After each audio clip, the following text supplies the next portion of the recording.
Madison Kenyon is a college track athlete who also competed against biological males. She joins me now to share her story along with her attorney, Kristen Wagner. Thank you both for being with us. I should say that while Leah Thomas hasn't had gender-affirming surgery, he did have a year's worth of, I believe, hormonal treatment, which is what the NCAA requires in many situations. But Madison, it doesn't change the biological fact that he's a man.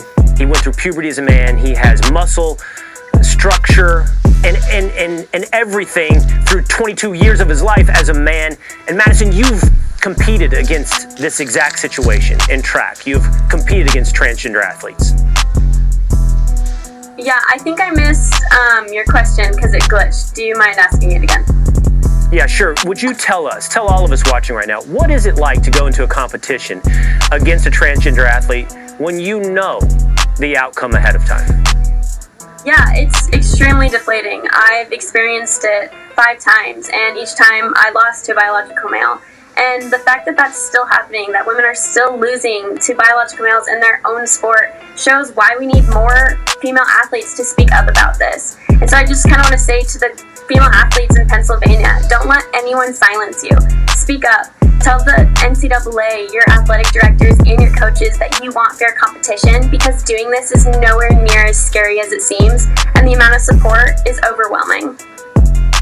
Madison, I'm just curious. You ran track, right? What was your event?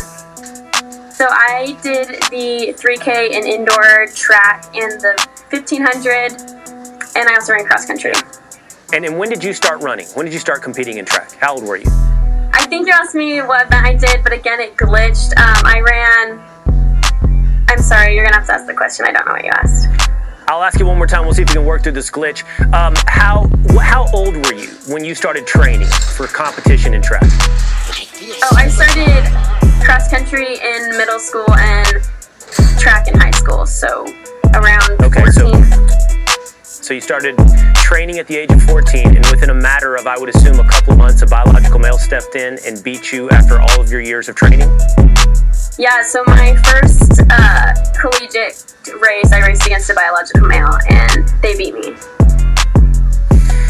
It's somebody, to your point, Janet Evans, Missy Franklin, Katie Ledecky, somebody has to step up and say this is not right. This is not right.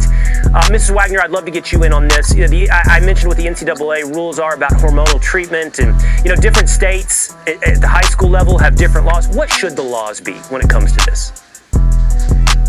They're simple. The law should be that biological women compete against biological women, and the NCAA policy doesn't require the University of Pennsylvania to deny a fair playing field to women.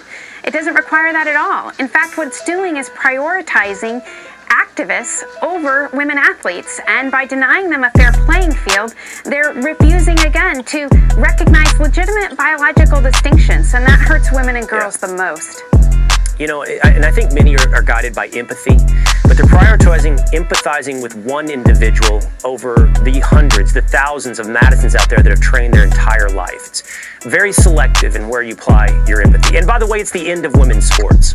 Madison and Kirsten, thank you both for jumping on with us tonight. You look like a lady.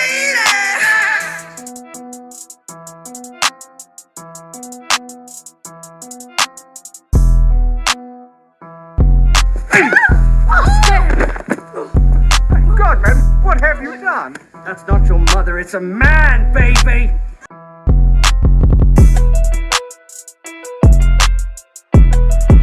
The social pages say I've got the biggest balls of all. I've got big balls! I've got big balls! They're such big balls! They're fancy big balls! And he's got big balls! And she's got big balls! But we've got the biggest balls of them all! And my balls are always bouncing, and my ballroom always full, and everybody comes and comes again. If your name is on the guest list, no one can take you higher. Everybody says I've got great balls of fire. I've got big balls. Oh, I've got big balls. And they're such big balls. Fancy big balls. And he's got big balls. And she's got big balls. But we've got the biggest balls of them all! Some balls are held for charity. and some for fancy dress. But when they're held for pleasure, they're the balls that I like best. My balls are always bouncing to the left and to the right. It's my belief that my big ball should be held every night. Ow!